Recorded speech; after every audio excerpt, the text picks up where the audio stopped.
Bonjour à toutes et à tous, je suis Vanny Calou. Aujourd'hui, nous allons parler récupération et couture. Je suis donc mamie depuis le 4 février et tout au long de la grossesse de ma belle-fille, j'ai enchaîné les projets les uns derrière les autres sans vraiment prendre le temps de mettre en ligne ce que j'avais fait parce que le téléchargement des photos sur mon blog, c'est juste la misère. Donc aujourd'hui que j'ai une chaîne YouTube, je procède différemment et je vais gagner du temps. Donc j'essaye de rattraper un petit peu ce que j'ai en stock. D'autre part, il y a des choses que je n'ai pas mises non plus parce que je voulais que les parents aient la surprise et ne voient pas les choses avant la naissance ou avant que je leur donne. Donc voilà, aujourd'hui nous parlerons chaise haute. J'ai donc demandé un petit peu autour de moi qui avait des choses qui dormaient dans leur garage parce que bien souvent on garde des choses parce que on ne veut pas les jeter ou on ne sait pas à qui les donner. Donc en prospectant, j'ai récupéré des chaises hautes, deux chaises hautes, une chaise haute en bois colombelle, on y reviendra plus tard, et une chaise haute bébé neuf tubulaire, multiposition, la chaise qui va bien quoi.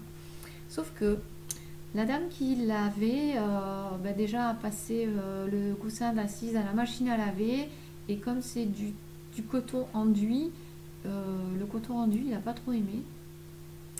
À quelques endroits ça s'est un petit peu décollé, l'eau est passée entre le coton et l'enduit, ça c'est pas très très grave, mais il y a aussi une petite souris qui allait grignoter l'assise du coton, enfin du coton, de la housse.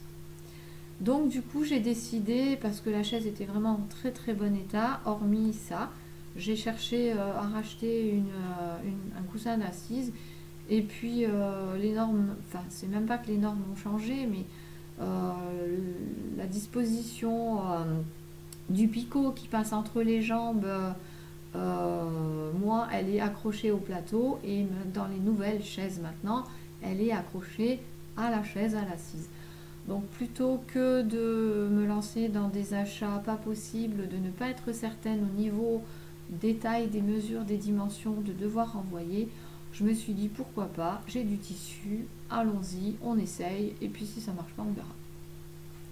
J'ai donc sorti tout mon bazar de tissu, et puis dans mon stock j'avais un tissu que j'avais acheté, c'est un espèce de... C'est pas du coton, je saurais même pas définir, enfin c'est tissé et c'est imperméable. Moi j'avais acheté ça à mon fils quand il était petit, qui devait avoir 3 ans. Il est aujourd'hui papa, donc vous imaginez, vous pouvez voir combien de temps je garde mes tissus, mais j'en avais acheté des kilomètres. Donc ce tissu là j'en avais fait des kawaii, il est imperméable, il est juste bien. Moi il est bleu marine, il n'y a pas de motif dessus mais c'est pas très grave.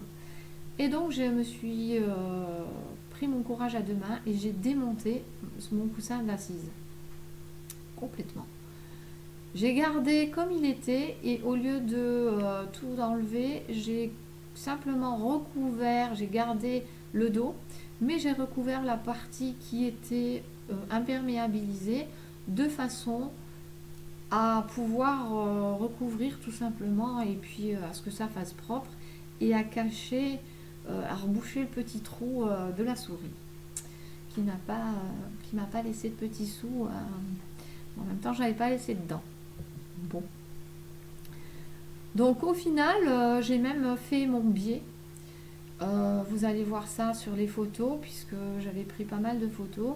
Et puis une fois que ma housse était faite, j'étais très très contente. J'ai remonté, j'ai bien entendu tout remonté. J'ai remis du biais, je crois que j'ai remis le biais d'origine ou plus, je sais plus.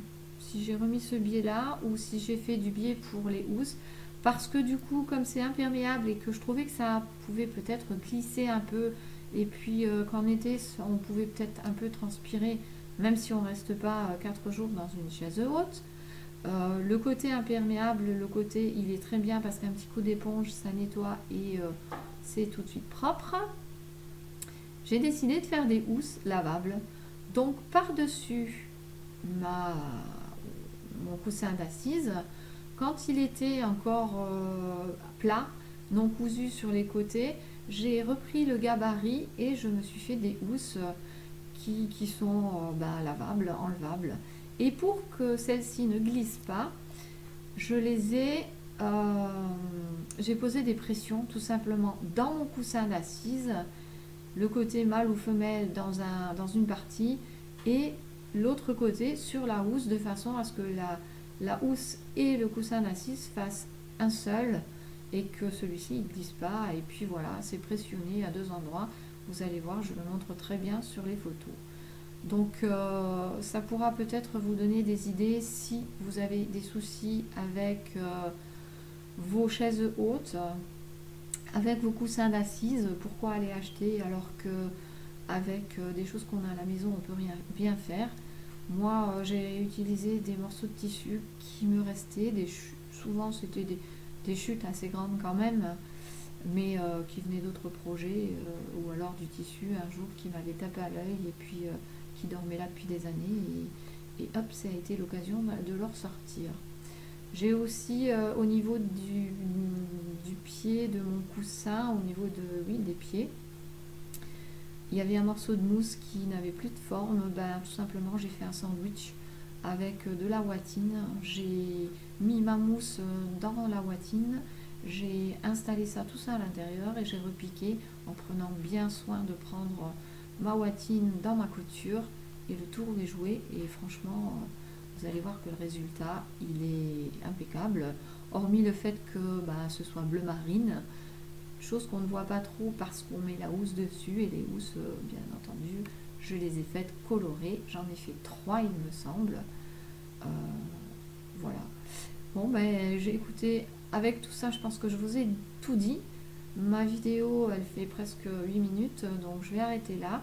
Et puis j'espère vous avoir donné des idées, vous avoir été utile, et bonne continuation à vous, bon projet si vous le réalisez, et je vous dis à bientôt.